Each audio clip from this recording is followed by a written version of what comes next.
溏心富貴蝦、避風塘炒蟹、玻璃脆皮乳鴿、翡翠鮑魚、海腸撈飯。你哋知唔知道喺深圳最豪咁樣請人哋食一餐粵菜到底要幾多錢呢？之前咧就有啲朋友話俾我聽，喺深圳咧就有一間好貴嘅餐廳，咁但係咧佢就話貴得嚟咧都有道理嘅，因為佢話佢哋呢間鋪嗰啲海鮮咧係由世界各地全部咁運嚟呢一度，即刻撈上嚟即刻整嘅。咁我就睇下呢啲咁貴嘅餐廳咧到底係值唔值嘅先，而家入去睇下。哇，其實咧你一入到嚟呢一度咧，一睇就知道呢度係食貴嘢啦。我係比較中意咧呢啲魚乾咧係好清澈嘅，個水係，有時咧你見到有啲魚乾咧渾渾濁濁咁樣咧，嗰啲咧就好似麻麻地啦。哇，啲龍蝦啊，呢啲瀨尿蝦好似都幾正咁喎。不過咧價錢真係好似唔平啊！你睇下8嚿水一斤，貴過香港。哇，啲膏你就咁都睇到喎。咁呢啲哇彈咗一身都係啊！你睇下啲蟹幾大隻，今日就食你啦。佢嘅鉗咧大過我拳頭啊，好誇張啊！試下呢個避風塘得唔得？我見到佢咧排得咁整齊咧，搞到我都想試下啦。要個呢啲元貝黃啊，跟住有聖子啊，炒個聖子添啦。嗱呢一度咧，你見到啲裝修咧都係好華麗咁樣嘅，即係入到嚟咧都感覺到自己去嗰啲高級餐廳咁樣。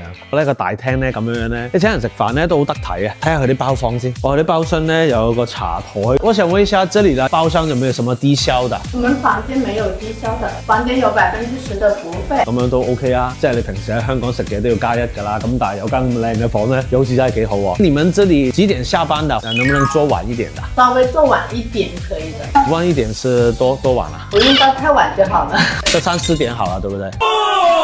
我好中意嘅啲餐廳咧，呢啲茶杯咧都係咁精緻啊！高級餐廳係唔同啲啊！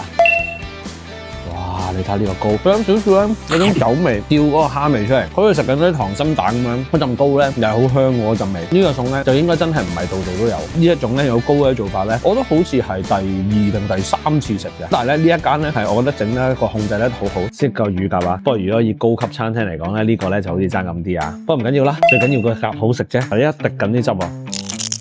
呢個皮咧真係好冇得彈。咩叫皮脆肉嫩啊？就係咁樣啊！我覺得呢個乳鴿都係呢個必點之選。而家就食下呢一個元貝先。食呢啲粉絲元貝咧，其實呢啲粉絲咧都係精華嚟嘅啫。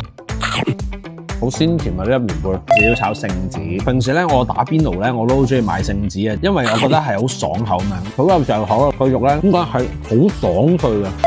哇！呢個避風塘炒蟹，頭先你有冇見到佢有鉗啊？我拳頭咁大，擘開咗2個啊！哇，出晒煙咁樣啊！因為我上日去嘅時候咧，有一陣避風塘嗰啲蒜味咧浮出嚟咁樣啊！嗰鉗咧個肉咧好實淨啊！你喺出邊都睇到啦，其實好新鮮啦。佢咧你食落去咧真係冇得講嘅。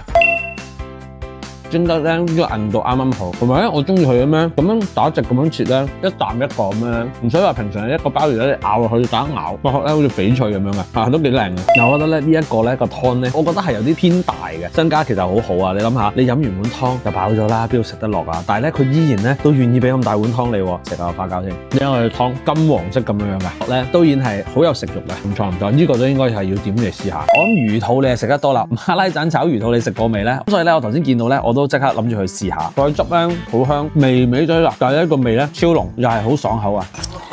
好索聲嘅就係，你食粵菜咧嗰個精髓咧，其實就係要新鮮啊嘛。呢一度嘅食材咧，我諗就係好貼合咗呢一句。這個是什麼嚟的？這邊是咱們家的海腸撈飯，我就先試下佢呢個推介嘅海腸撈飯啊。頭先咧倒落去嘅時候咧，已經好香嘅。淺先試一口，我都唔識形容呢陣味，個味咧係幾特別嘅。我啲同事咧就話咧呢啲腸咧嗰啲營養價值好高啊。你哋又知唔知道咧？招牌杏仁茶話個杏仁味好香喎，結結地，但係個杏仁味咧就好濃嘅。唔怪之呢個係佢哋嘅招牌菜啊！我哋今日6個人嚟食咗2000，即係平均咧每人咧接近5嚿水一位。你覺得呢個水平嘅話咧喺深圳嚟講算唔算合理咧？下次如果你都想請啲朋友嚟去一啲高檔嘅餐廳食嘅話，你又會唔會嚟呢度試下咧？歡迎評論區話俾我聽。下一集更精彩。